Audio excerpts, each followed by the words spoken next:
Exclusive, Sessions asks Congress to undo medical marijuana protections. By Tom Angel, June 12, 2017.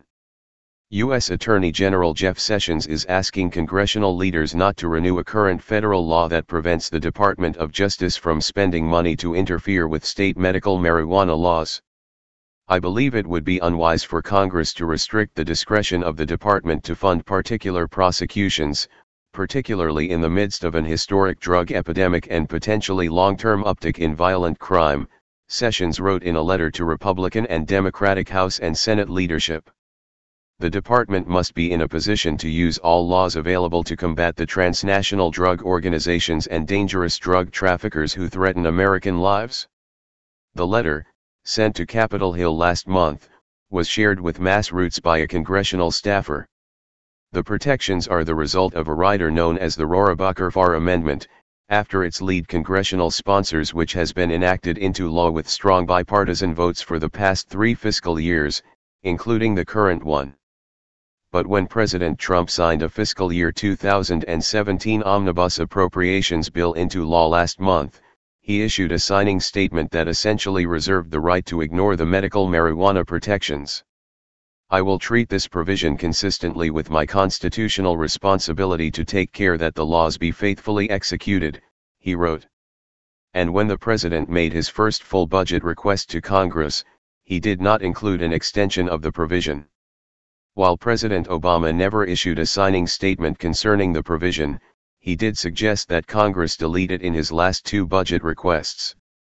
And the Obama Justice Department took the position that the budget rider only prevented the government from stopping states from implementing their laws and did not provide any protections to patients or providers who are acting in accordance with those policies. But last year the U.S. Court of Appeals for the Ninth Circuit ruled, over the Justice Department's objection, that the measure does in fact prevent federal prosecutors from pursuing cases against state legal medical cannabis patients, growers, and dispensaries. However, the ruling only applies to the 9 states and 2 territories that fall under the Ninth Circuit's jurisdiction. As a result, in the Ninth Circuit, many individuals and organizations that are operating in violation of the CSA and causing harm in their communities may invoke the rider to thwart prosecution, Sessions wrote in the new letter to Congress.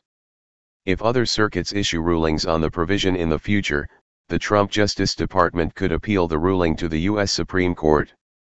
In its second term, the Obama administration took a largely hands-off policy with respect to state marijuana laws, despite its position on the budget rider. In a 2013 document that became known as the Cole Memo, the Justice Department laid out guidelines for how states can avoid federal interference with their marijuana laws. President Trump repeatedly pledged during the campaign that he would respect state marijuana laws if elected, and said that he supports medical cannabis 100%, going so far as to note that he personally knows people who have benefited from it. And the Cole Memo is still in place, for now. Although the Attorney General has at points described the Obama enforcement policy as valuable and valid, he and White House Press Secretary Sean Spicer have also sent a number of signals that the administration may not keep it in place. Sessions, for example, directed a task force to review possible marijuana enforcement policy changes and issue recommendations by July 27. Sessions was long one of Congress's most vocal legalization opponents. Last year, the then U.S. Senator from Alabama said, "Good people don't smoke marijuana." He also repeatedly criticized the Obama administration's approach of generally respecting the right of states to set their own cannabis policies. In the new letter to Congress, the Attorney General wrote that marijuana use has significant negative health effects, arguing that it is linked to an increased risk of psychiatric disorders such as psychosis, respiratory ailments such as lung infections, cognitive impairments such as IQ loss, and substance use disorder and addiction. Congress is now considering appropriations bills for fiscal year 2018, and marijuana law reform advocates are pushing to include the state medical cannabis protections again, as well as add broader new ones that would cover full recreational legalization laws. I respectfully request that you oppose the inclusion of such language in department appropriations, Sessions wrote to the Capitol Hill leaders. On Tuesday, relevant House and Senate Appropriations Subcommittees will take testimony about the Justice Department's budget request from Deputy Attorney General Rod Rosenstein. Sessions was initially slated to testify but will instead appear before the Senate Intelligence Committee to discuss the ongoing investigation into Russia's interference in the 2016 presidential election. Sessions' full medical marijuana letter to Congress is below. Hey Charlotte County, this is Charlotte County COPWATCH, and I wanted to explain what fair use is. You can use pieces of news articles if you're doing it for news reporting, you have commentary, and you're doing it for education purposes. So that's what fair use is, as you can see right here. Another reason why I wanted to make this video is to let you know I have just joined with Patreon. A nice thing with Patreon, I make no money on YouTube. They took the money away years ago, and so this is another way to give, and it's a nice thing too because you can give monthly.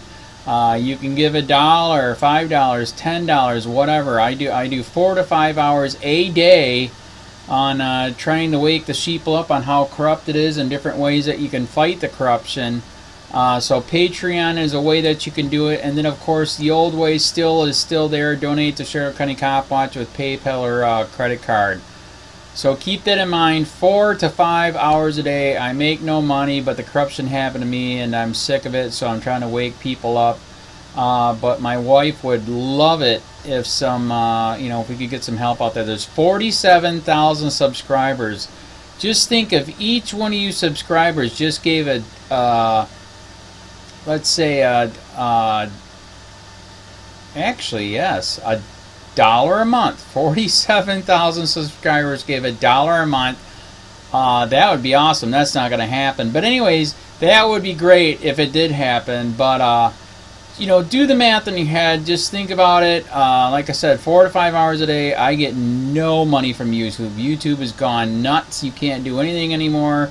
They're taking the money away everywhere. So these are a couple different ways that you can still help out with all this time that I put in. And as you know, I'm in a special situation where, at least I can do it, 4 to 5 hours a day. We have a cleaning company during the day. That's what allows me to do this, and we're debt-free. So this is my hobby. I don't go fishing and all that other crap. I try to save the world. So help me out to make the wife happy, man. In fact, if you guys did give $1 a day, and there was 47,000 of you, and you did it, and each of you gave $1, and that was every month, oh my God, yes, I could quit. I could start suing them. Another idea too that we have is, if I got, some funds, we could actually contact everyone that has been ticketed and or arrested and put in jail and start sending them postcards to let them know we're here, and to see if everything went all right, and if it didn't, find out their story. So we could even do more investigations and more lawsuits. Lawsuits take money.